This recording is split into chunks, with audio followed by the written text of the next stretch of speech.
So, once again, I'm here. Am I audible, guys? Online students? Audible है? Okay, carry on. ठीक है. So, Satyam, please come. So, Satyam is one of my acquaintance, and he has secured All India Rank 205, and he'll be getting IPS in the Indian Police Service. So, इनकी journey थोड़ी unique है, and it is very unique because I'll just share the inputs of his journey. Because मैंने कहा ना journey ही destination है. मैंने हमेशा एक बात कही है, the journey is the destination, and the journey जो आप अभी फॉलो करेंगे it will have it's shares of ups and downs. किसी की जर्नी में जल्दी मिल जाती हैं, किसी की जर्नी में लेट मिलता है, but in the end the perseverance matters. So he Satyam ने एमएससी किया मैथमेटिक्स से, and then since 2018 he is in job. 2018 से नौकरी कर रहे हैं. And I'll list the jobs because this will be his 6th job जो एज IPS ऑफिसर ज्वाइन करेंगे. So जो पहली जॉब थी वो आंध्रा बैंक में एज ए PO थी. Then he worked as a scientific assistant in Indian Meteorological Department IMD. फिर इन्होंने UP PCS निकाला. In 2021 he worked in Noida Authority. Then he cracked SSC. Currently is working into Ministry of Home Affairs as section officer, and eventually now he'll be an IPS officer again in the Ministry of Home Affairs में. ठीक है. So let's have a huge round of applause for him. तो ये एक journey है. Now why this journey is unique? Because he cracked the exam with job, and consistently आप job एक के बाद एक आप हर साल, because he worked in every job he worked for 1 year. Her job में उन्होंने एक साल ही काम किया है.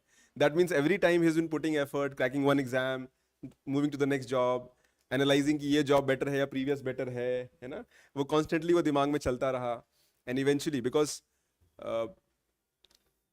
as a mentor I have seen a lot of journeys, and job के साथ निकालना बहुत challenge होता है, because I was also an aspirant, और वहाँ पे मैंने job के साथ कोशिश काफ़ी की थी, जो मुश्किल होती है. Because in job you're working for 8 hours, 9 hours, उसके बाद आपको limited time मिलता है. So you learn to do time management. You understand the importance of time. You are very sincere in your process of judicious use of the resources that you have. आपको limited resource में आपको outcome लाना होता है. तो मैंने I'll do rest of the talking Satyam sir करेंगे. And Satyam, thanks for giving us the time. These are the aspirants, the future of India, and you have to shape them, help them. And this preparation is more about mindset, discipline and a long perseverance. So अपने openly आप सवाल पूछिएगा, sir will give inputs, and based on that आप अपनी journey में अपना एक insightful input से you can make your journey better and finer. ठीक है.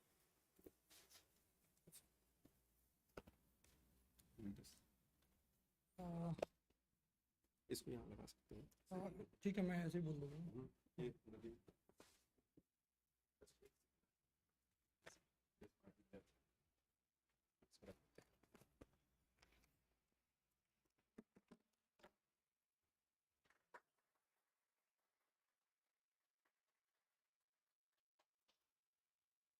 Next time I need people from the other side of the table, to be here on the dais. ठीक है.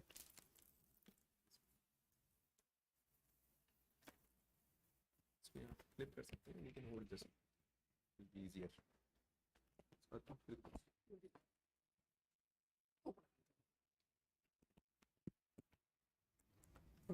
सो हेलो, मेरा नाम सत्यम चतुर्वेदी है. जैसे सर ने बताया, तो उन्होंने बताया कि कहाँ कहाँ मैंने जॉब किया, क्या क्या किया, वो सब आप जानते हैं. थोड़ा सा लॉन्ग प्रोसेस रहा. ये मेरा लास्ट अटैम्प्ट था. इसके पहले प्रीलिम्स नहीं निकल रहा था मेरा 5 बार. तो लास्ट ईयर क्या हुआ कि CSET में मेरा 2 नंबर से रह गया. तो आई वाज वेरी फ्रस्ट्रेटेड, क्योंकि मैथ्स है मेरा. मैंने मैथ्स से MSc किया है, तो फिर मैं बहुत फ्रस्ट्रेटेड था. वो मैंने ध्यान नहीं दिया. लास्ट ईयर ही हो सकता था मेरा हो जाता, तो CSET के चक्कर में. तो अभी ये 6th अटैम्प्ट है मेरा. तो इस सेशन को ऐसा करेंगे कि एक्चुअली स्ट्रेटजी और बुक लिस्ट और ये सब तो आप यूट्यूब पे और हर जगह देख ही सकते हैं, और हर जगह अवेलेबल है, सब जानते हैं. तो आप मेरे से सवाल पूछ सकते हैं, मैं आपका पर्सनलाइज्ड क्वेश्चंस का आंसर दे सकता हूँ. बिल्कुल, आप पूछिए. बिल्कुल.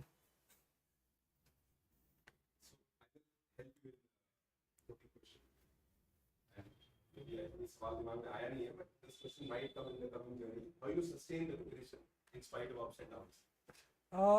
एक छोटे से जब ग्रेजुएशन कर रहा था तभी सोचा था मैंने कि यूपीएससी करना है। तो क्योंकि जो मेरे पापा थे वो टीचर हैं, तो वो हमेशा कहते थे कि डिसीजन मेकिंग पावर जो है वो एक डिस्ट्रिक्ट लेवल पे डीएम के पास होती है, पुलिस महकमे में आईपीएस के पास होती है, एसपी होता है।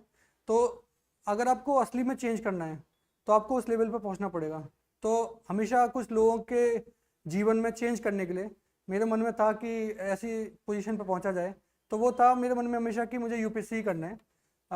क्योंकि और एग्ज़ाम साथ में होते गए, मैंने ग्रेजुएशन किया तो साथ में मैं वो एग्ज़ाम भी देता गया, तो मैं भगवान की कृपा से वो एग्ज़ाम क्लियर होते गए तो मैं जॉब में चलता गया।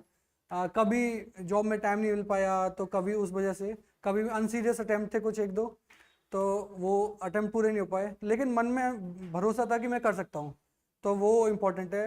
आपके मन में अगर भरोसा है कि आप कर सकते हैं तो, और आप सिंसियर हैं अपने बात के लिए, पढ़ाई के लिए, आपको एक साल लग के अगर आप सिंसियरली करेंगे कुछ तो पक्का ये एग्ज़ाम निकलेगा, इतनी बड़ी बात नहीं है। बिल्कुल। Any questions, anybody else? Quickly. Sir, you played UPPCS, so what was the motivation to join the IPS?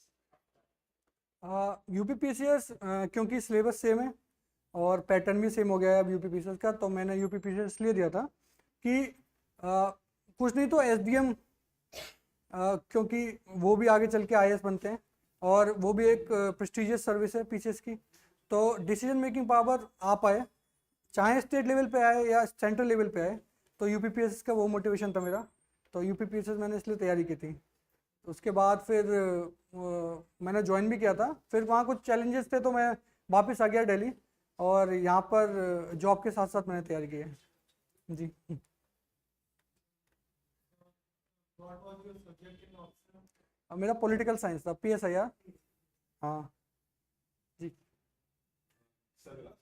Sir मुझे एक चीज पूछनी थी, क्योंकि इसमें बहुत सारे बच्चे ना ग्रेजुएशन वाले, जी। सर आपने तो शुरू से ही एग्जाम्स निकाले हैं, तो सर इनको सी सेट के लिए स्पेसिफिक और जो जैसे जॉब, और ये भी एक जॉब ही कर रहे हैं एक तरह से कॉलेज का, तो उसके साथ साथ भी कई बच्चे हैं सर बहुत पोटेंशियल है इनमें से, और आंसर राइटिंग भी अच्छी है, तो उनके लिए भी, और जो थर्ड ईयर जो नेक्स्ट ईयर अटेम्प्ट देंगे सर उनका, क्योंकि सब एक ही बार में या दो बार में उनका सिलेक्शन हो जाए, कैसे मतलब ये लोग करेंगे? हाँ प्लीज इनको बताइए। और सर मैं तो आंसर राइटिंग का बताइए, ये बहुत हाँ मैं तो चाहूँगा फर्स्ट टाइम ही हो जाए सबका।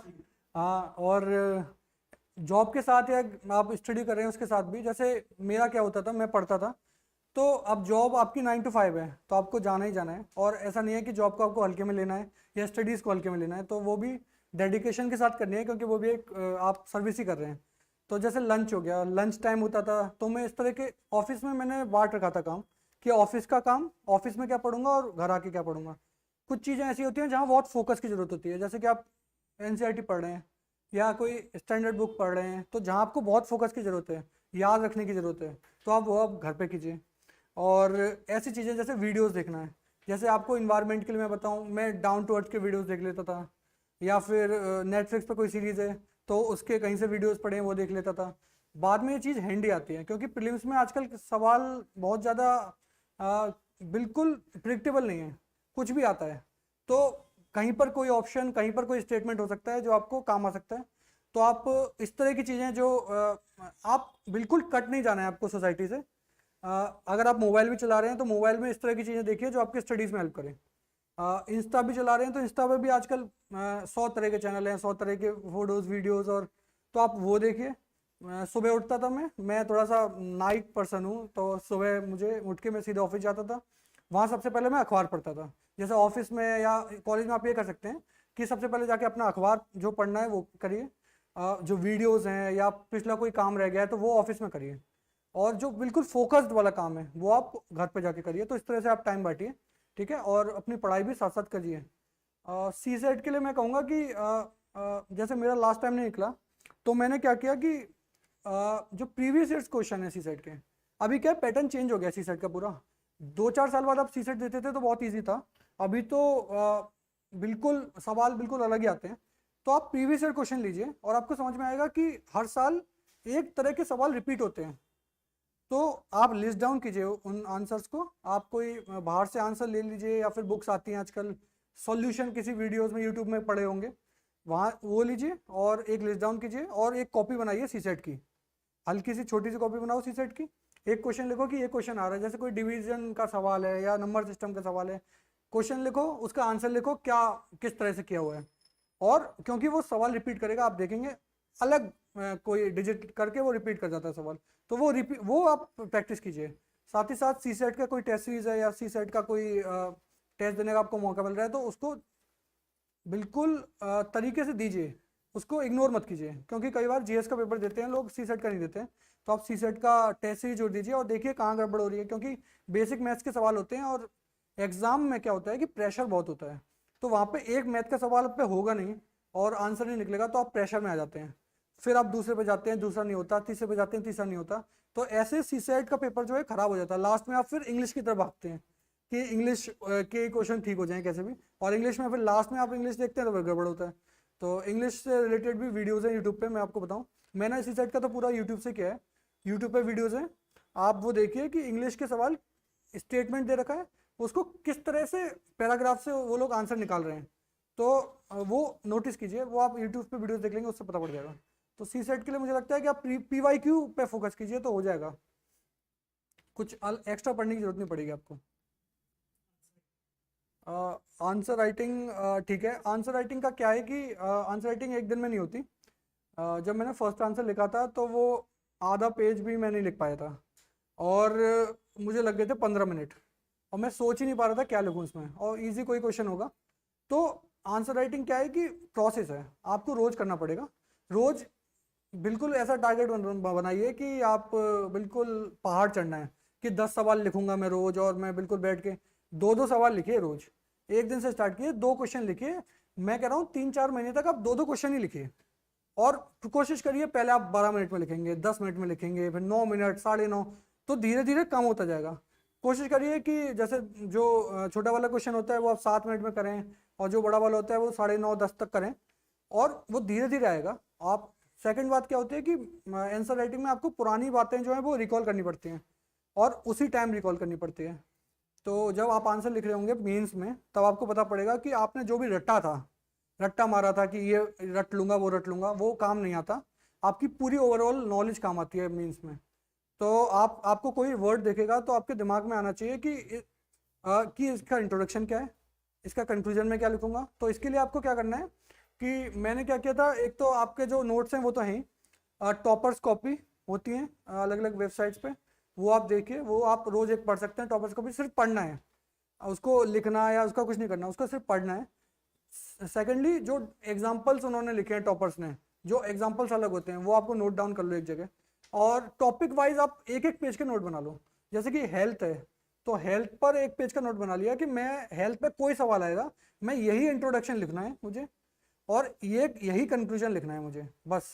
उसके बाद जो बीच का होगा, जो बॉडी होती है वो आपको क्वेश्चन के हिसाब से लिखना है, और डेटा आप जमा कीजिए 3-4 पॉइंट सिर्फ किसी भी टॉपिक पे, कि हेल्थ पे 3-4 डेटा मेरे पास फैक्ट ये हैं, बस उन्हीं को आप बार बार रिवीजन कीजिए, और जब भी कोई हेल्थ पे सवाल है किसी टेस्ट सीरीज में तो आप वही लिखिए, वही लिखने की कोशिश करिए, इस तरह से आप एक परफेक्ट आंसर लिख पाएंगे।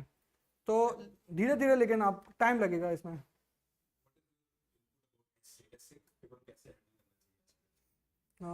ठीक है, ऐसे एक्चुअली जब मैंने यूपीपीसीएस का दिया था तो उस टाइम मैंने उस तरह से ऐसे लिखा था जैसे नॉर्मली हमको छोटे में सिखाते हैं ऐसे लिखना, सीधी सीधी बात कि जैसे हेल्थ पे कोई ऐसे आ गया तो हेल्थ पे स्टार्ट कर दिया कि हेल्थ ये होता है, हेल्थ ऐसे होना चाहिए, 5 कंपोनेंट ये है वो है, तो उसमें मुझे मार्क्स उतने नहीं मिल पाए, क्योंकि यूपीएससी का कंपटीशन इतना है, और आप देखेंगे टॉपर्स किस तरह से ऐसे लिखते हैं।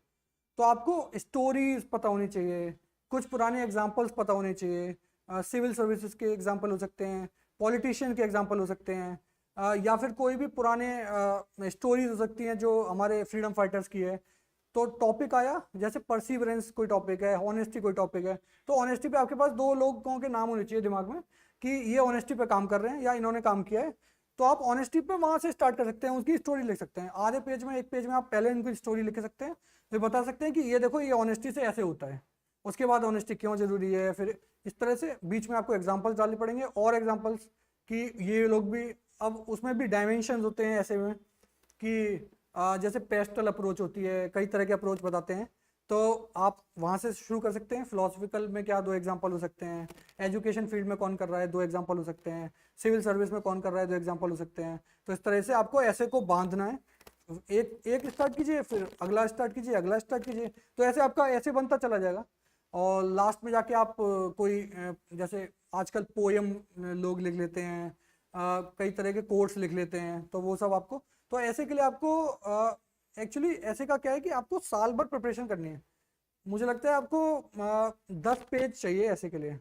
पूरे साल आप 10 पेज उठाइए और उसमें लिखिए, 1 पेज में 2 पेज में आपको करना है कि स्टोरीज, कि ये स्टोरी है, ऑनेस्टी पे इनकी स्टोरी है, इस पे इनकी स्टोरी है, इन पे स्टोरी है। अब आपको पोयम का शौक है तो पोयम के लिए 1 पेज बना सकते हैं। तो ऐसे क्या है, जब आप एग्जाम लिख रहे होंगे तो जो ध्यान आ जाए वहाँ पे आपको लिख के आना है, क्योंकि ऐसे और कंप्लीट करना है पेपर, और घबराना नहीं है। ऐसे में क्या होता है कि पहला ऐसे जो होता है आप टाइम ज़्यादा ले लेते हैं, और दूसरे ऐसे में फिर आप घबरा जाते हैं कि अब क्या करूँ अब क्या करूँ। तो पूरा प्रॉपर टाइम दीजिए, और उसके लिए ऐसे के लिए प्रैक्टिस की ज़रूरत है। तो पेपर से पहले ऐसे लिख के जरूर जाइए, 5-10 ऐसे तो लिखने चाहिए मेरे हिसाब से। जर्नी लंबी होती है, अप्स एंड डाउन्स होते हैं। शुरू में तो मोटिवेशन रहता है, बट धीरे धीरे वो डिक्लाइन होना स्टार्ट हो जाता है, सेल्फ डाउट आ जाता है। तो ऐसा आपकी जर्नी में भी काफी आया। तो उस केस में आपने क्या किया, कैसे हैंडल किया? अब जैसे इस बात पे ये मैं बोलना चाहूँगा कि जैसे लास्ट टाइम मेरा सी सेट नहीं हुआ, तो मैं बहुत फ्रस्ट्रेटेड था कि बताओ सी सेट नहीं हो पाया मेरा, जबकि मैं मैथ से हूँ और मैं ये नहीं कर पाया, तो मैं काफ़ी दुखी रहा इस बारे में। उसके पहले एक बार मेरा एक नंबर से रह गया था जीएस में, इसके पहले तो, और मेरे दोस्त का हो गया, तो मैं बहुत फ्रस्ट्रेटेड था कि इसका कैसे हो गया, उसके नंबर कम आते थे। तो वो वाली बात होती है, ये सब होता है। लेकिन आप क्या करिए, अगर आपको ऐसा बुरा लग रहा है तो आप प्लीज़, बुरा आपको लग रहा है तो उस फीलिंग को महसूस कीजिए। बुरा आपको लगना जरूरी है, अगर आपको बुरा लग रहा है तो बुरा लगना चाहिए कि क्यों नहीं हुआ, वही आपका मोटिवेशन होगा। आप बिल्कुल हंकी डोंकी होने की जरूरत नहीं है कि बहुत कोई बात नहीं कोई बात नहीं, ऐसा नहीं। वो आपके अंदर रह जाएगी फीलिंग। फीलिंग जो होती है आपको, आपका कोई दोस्त है, माता पिता, जिससे भी आप बात करते हैं, उससे पूरी फीलिंग शेयर कीजिए कि मैं तो बहुत बुरा लग रहा है, ये हो गया वो हो गया मुझे बहुत। उसके बाद थोड़ा दिन गैप लीजिए, हफ्ते 2 हफ्ते का 3 हफ्ते का, जो भी आपका टाइम लाइन हो, और फिर मेरे जैसे लोगों का आप एग्जाम्पल देख सकते हैं कि मैंने 5 बार प्रीलिम्स क्लियर नहीं कर पाया और अभी लास्ट टाइम में हो गया। तो ऐसे मेरे से जैसे बहुत लोग हैं, तो उनकी स्टोरी देखिए कि नहीं इन लोगों ने कैसे, इन लोगों ने ऐसा क्या कर लिया, इनके पास ऐसा क्या था जो ये फिर से एग्जाम देने लगे, हम क्यों नहीं दे सकते। हर आदमी कर सकता है। मैं एक नॉर्मल बैकग्राउंड से आता हूँ, तो अगर मैं कर सकता हूँ तो आप लोग आराम से कर सकते हैं, कोई बड़ी बात नहीं।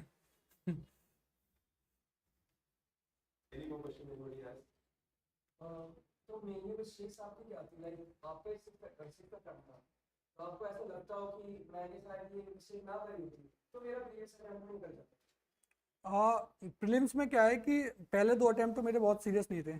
उसके बाद मैंने जो मिस्टेक किए हैं, वो एक तो PYQ एनालिसिस नहीं किया अच्छे से। तो आपको PYQ प्रीलिम्स के 10 साल के तो कम से कम अच्छे से एनालिसिस कर रहे हैं। जैसे कि PYQ 10 साल के हो गए आपके पास हैं, आप उनको सॉल्व करना स्टार्ट कीजिए, और जो आपको नहीं आ रहा है उसको आप गोला कीजिए। और बात के लिए पहले इटरेशन में आप सारे क्वेश्चन कीजिए, सेकंड इटरेशन में सिर्फ जो आपने मार्क कर रखा है वही क्वेश्चन कीजिए, और सेकंड में भी अगर आपको नहीं आ रहा है तो आप उसको राइट डाउन कर लीजिए। तो ऐसे आपके मुझे लग रहा है 100-150 क्वेश्चन ऐसे हो जाएंगे जो आपको बिल्कुल ऐसे कि बिल्कुल ही अनप्रेडिक्टेबल क्वेश्चन जो होते हैं, वो आप फिर से उनको रिवाइज करते रहिए, क्योंकि यही क्वेश्चन में से स्टेटमेंट दे देते हैं हर साल कोई ना कोई प्रीवियस ईयर से, तो वो आपको 1-8 नंबर का फ़ायदा कर जाएगा। सेकेंडली जो मॉक टेस्ट होते हैं उसको अच्छे से एनालिसिस करने की जरूरत है, ज़्यादा मॉक टेस्ट देने की जरूरत नहीं है। एक मॉक टेस्ट दीजिए, उसको अच्छे से पूरा आपने किया, फिर आप घर आके देखिए कि किस क्वेश्चन में मैं कहाँ फंस रहा था, वो इंपॉर्टेंट है। और उसको देखना बहुत इंपॉर्टेंट है। आप क्या करते हैं बच्चे कि पेपर देते हैं, अच्छा हुआ बुरा हुआ छोड़ दिया, और आंसर आ गया तो आंसर देख लिया, कितने नंबर आए हो गया बस, हाँ बहुत नंबर आ रहे हैं। नंबर से मतलब नहीं पड़ता, किसी भी मॉक टेस्ट के नंबर से फर्क नहीं पड़ता, क्योंकि ये लोग कोचिंग वाले कोई भी यूपीएससी के लेवल का पेपर नहीं बना सकता, या तो बहुत इजी बन जाएगा या बहुत टफ बना देगा। तो आपको क्वेश्चंस को पे फोकस करना है कि मैं ये क्वेश्चन किस तरह से अटेम्प्ट कर रहा था और आंसर क्या है बस। और ऐसा कोई क्वेश्चन आपको लग रहा है कि नहीं ये क्वेश्चन तो काफ़ी मतलब स्टैंडर्ड क्वेश्चन है कि ये क्यों नहीं हुआ मुझसे, तो वो उसको आपको जरूर नोट डाउन करने की जरूरत है। जो बहुत अजीब सवाल होते हैं टेस्ट सीरीज में कई बार, कि जिनका कोई मतलब नहीं होता, कुछ भी फैक्ट होता है, उनको आप इग्नोर कर सकते हो। तो टेस्ट सीरीज को और पीवाईक्यू को एनालिसिस करने की बहुत जरूरत है प्रीलिम्स के लिए।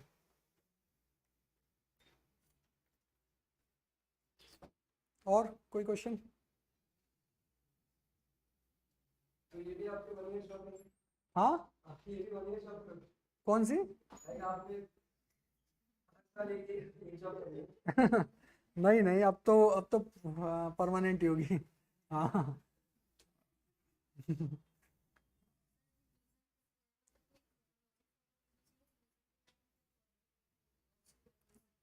रिवीजन के लिए आपको स्ट्रेटेजी बनानी पड़ेगी अपनी। जैसे किसी टॉपर ने स्ट्रेटेजी बनाई है, तो आप सारे 2-4 टॉपर्स के वीडियो देखिए और उन्होंने कैसे स्ट्रेटेजी बनाई है अपनी, उसमें से एक एक पॉइंट अपने लिए ले सकते हो जो आपको सूट कर रहा हो, और फिर आपको स्ट्रेटेजी बनाने की ज़रूरत है। अगर आप जैसे एक आपने टॉपिक पढ़ लिया, एक हफ्ते बाद एक बार उसको फिर से पन्ने खोल के पढ़ लीजिए। मैं ये नहीं कह रहा कि बिल्कुल उस टॉपिक को दोबारा पढ़ना है उसी तरह से, लेकिन ध्यान रह जाती है चीज़ें। आप दोबारा उसको पन्ने खोल के पलट लेंगे तो अभी आपको चीज़ें ध्यान रह जाएंगी। तो इस तरह से धीरे धीरे रिवीजन कीजिए। जब फर्स्ट टाइम पढ़िए तो अच्छे से पढ़िए, थोरो पढ़िए। सेकंड टाइम में थोड़ा सा आराम से पढ़िए, क्योंकि आपको चीज़ें याद रहेंगी और आपको पता भी पड़ेगा कि मैं क्या भूल रही हूँ, क्या भूल रही हूँ, क्या भूल रहा हूँ। तो जो भूल रहे हो आप, उसको और पढ़ने की ज़रूरत है। वो उसको अंडरलाइन करो, उसको लिखो, उसको कुछ करो, क्योंकि कुछ चीज़ें जो हमेशा याद रहती हैं।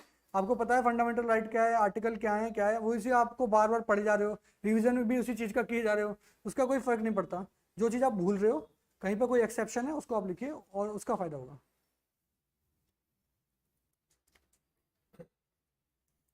Okay, so हाँ सर,